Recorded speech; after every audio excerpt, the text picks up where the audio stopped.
হরে কৃষ্ণ, জয় রাধে। আজ নন্দ উৎসব। নন্দরাজার গৃহে আজকে আনন্দের বন্যা।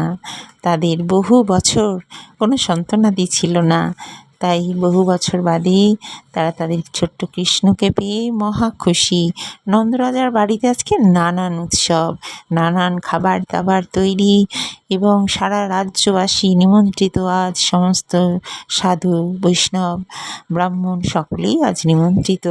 নন্দরাজা তাদেরকে সকলকে দুহাত ভরে প্রাণ অন্নদান, বস্ত্রদান, খাদ্যদান, স্বর্ণদান, গোদান সমস্ত করছেন। এদিকে কংস মহারাজ তো দৈববাণী পেয়ে গেছে, তোমারে বধিবে যে গোকুলে বাড়িছে সে। সেই দৈববাণী পেয়ে কংস একজন চরকে পাঠিয়েছে গোকুলে সেখানকার পরিস্থিতি বোঝার জন্য। তো সেখানে রাস্তা দিয়ে দেখছে দলে দলে সমস্ত লোক চলেছে নন্দরাজার বাড়িতে। তাই দেখে, কিন্তু এই লোকটিকে দেখে সকলের অপরিচিত লাগে এবং একজন তাকে ডেকে জিজ্ঞাসা করে, ওহে তুমি কে? তোমাকে তো কখনো এই গ্রামে দেখিনি। তখন সে বলে যে না, আমি এমনি খবর পেলাম নন্দরাজার গৃহে এক পুত্র হয়েছে, তাই আমি ভাবলাম যাই আমিও একটু দেখে আসি। তখন তারা সকলেই বলতে থাকে, হ্যাঁ হ্যাঁ, নন্দরাজার ঘরেই এক অপূর্ব সুন্দর পুত্র জন্ম লাভ করেছে, তাই আমরা তো সবাই সেখানেই যাচ্ছি। এরপরে সেই ব্যক্তি ফিরে আসে এবং ফিরে এসে কংসকে জানায় যে নন্দরাজার ঘরে অষ্টমী তিথিতে এক পুত্র সন্তান হয়েছে। কংস শুনেই চিৎকার করে ওঠে, তবে ওই পুত্রকে বধ করতে হবে, কারণ তোমরা সকলেই জানো কারাগারে কি দৈববাণী হয়েছে যে তোমারে বধিবে যে গোকুলে বাড়িতে সে। তখন সেই ব্যক্তি জানায়, কিন্তু ওই অষ্টমী তিথিতে শুধু তো নন্দরাজারই পুত্র হয়নি, আরও অনেক পুত্র সেদিন গোকুলে জন্মগ্রহণ করেছে। কংস হুঙ্কার দিয়ে বলে, ওই সমস্ত শিশুকেই হত্যা করতে হবে। ঠিক আছে, আমি এক্ষুনি এর ব্যবস্থা করছি। এই বলেই সে পুতনাকে আহ্বান জানায়। পুতনা করে ডাক দিতেই পুতনা এসে হাজির হয়। বলুন মহারাজ, কি আমাকে দায়িত্ব পালন করতে হবে? কংস জানায়, পুতনা তোমাকে গোকুলে যেতে হবে এবং সেইখানে আমার নিধনকারী যে শিশু তাকে তোমার হত্যা করতে হবে। পুতনা চমকে ওঠে, শিশু? একজন শিশু আপনার হত্যাকারী? কিন্তু মহারাজ কোনো চিন্তা করবেন না, আমি বহু শিশুকেই হত্যা করেছি এ জীবনে, আর কয়েকটাকে হত্যা করা আমার পক্ষে কোনো ব্যাপারই না। আমি হচ্ছি সেই বিষপুত্র যে আপনাকে হত্যা করবে, তাকে আমি বিষ খাইয়েই হত্যা করব।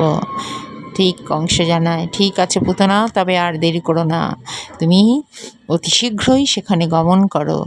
ঠিক কৃষ্ণের যেদিন 6 দিন বয়স সেদিন পুতনা গোকুলে এসে উপস্থিত হয়, কিন্তু সে এক অপূর্ব সুন্দরী রমণীর রূপ ধারণ করে আসে। সকলে দেখে ভাবতে লাগে, নন্দরাজার গৃহে এত সুন্দর পুত্র জন্মগ্রহণ করেছে, তাই বোধহয় মা অন্নপূর্ণা স্বয়ং চলে এসেছেন। সকলেই তাকে সমাদর করতে থাকে, কিন্তু সেই সুযোগ নিয়ে সে বিভিন্ন বাড়িতে ঢুকে ঢুকে যেখানে যেখানে সেই অষ্টমী তিথিতে পুত্র সন্তান হয়েছে সকল পুত্র সন্তানকে একে একে হত্যা করতে থাকে। শেষ পর্যন্ত গিয়ে ঢোকে সেই নন্দরাজার গৃহে। নন্দরানীকে দেখেই বলে, ওই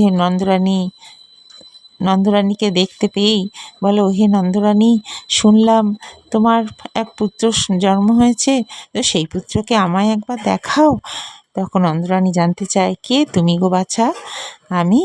আমি এক ব্রাহ্মণ কন্যা, আমার পিতা খুব অসুস্থ, তাই আমি ভিক্ষা করতে এসেছি।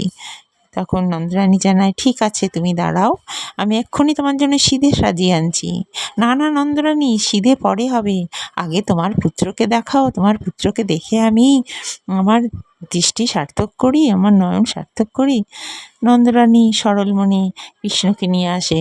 কৃষ্ণকে যখন কোলে করে নন্দরানী নিয়ে আসছেন, কৃষ্ণ খিলখিল খিলখিল করে তখন হাসছে। নন্দরানী এনে পুতনার হাতে তুলে দেয় কৃষ্ণকে। তখন পুতনা বলে, নন্দরানী তুমি যাও, আমার জন্য সিধেটা নিয়ে এসো। আর মনে মনে ভাবে, এর মধ্যেই আমি আমার কাজ সমাপ্ত করব। পুতনা তার স্তনে কালকুট বিষ মিশিয়ে নিয়ে গেছিল কৃষ্ণকে হত্যা করার জন্য, কিন্তু স্তন মুখে দিতেই কৃষ্ণ এমন প্রাণদায়ী কামড় বসিয়ে দেয়, তখন পুতনা চিৎকার করতে থাকে। ভগবান সহজে কাউকে ধরেন না, আর যাকে একবার ধরেন তাকে কিন্তু আর ছাড়েন না। সে যদি সৎ মানুষ হয়, সে যদি ভক্ত হয়, তাহলে তার মঙ্গল হয়, আর যদি সে অসৎ অভক্ত হয় তাহলে তার প্রাণ বিনাশ অবশ্যম্ভাবী।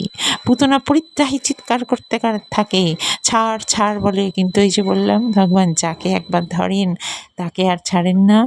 সেই ব্যথায় চিৎকার করতে থাকে পুতনা, আর বীভৎস চিৎকার করতে করতে সে স্বয়ং নিজের রূপ, পুতনার রূপ ধারণ করে, এবং কৃষ্ণের দন্তের কামড়ে পুতনা ধড়াম করে পড়ে যায় সেই আঙিনার মধ্যে। সেই বীভৎস আওয়াজ শুনে সবাই দলে দলে ছুটতে আসে। এত জোর আওয়াজ কিসের? নন্দরানী ছুটে এসে দেখেন এক বিশাল পাহাড়ের মতন এক রাক্ষসী পড়ে আছে, তার বুকুরে পড়ে তার ছোট্ট কানাই খেলা করছে। তখন সবাই চিৎকার করতে থাকে, আমাদের কানাই কোনো সাধারণ ছেলে নয় গো, ওই ভগবান এসেছেন। নন্দরানী বলে, আগে আমার পুত্রকে আমার কোলে তুলে দাও। তারপরে সবাই মিলে পুতনার মৃতদেহের উপর থেকে ছোট্ট কৃষ্ণকে নামিয়ে এনে মা যশোদার কোলে তুলে দেয়, এবং মা যশোদার কোলে উঠেই সে খিলখিল খিলখিল করে হাসতে থাকে। তো মাত্র 6 দিন বয়সে আমাদের ভগবান কৃষ্ণ পুতনা রাক্ষসীকে বধ করেছিলেন।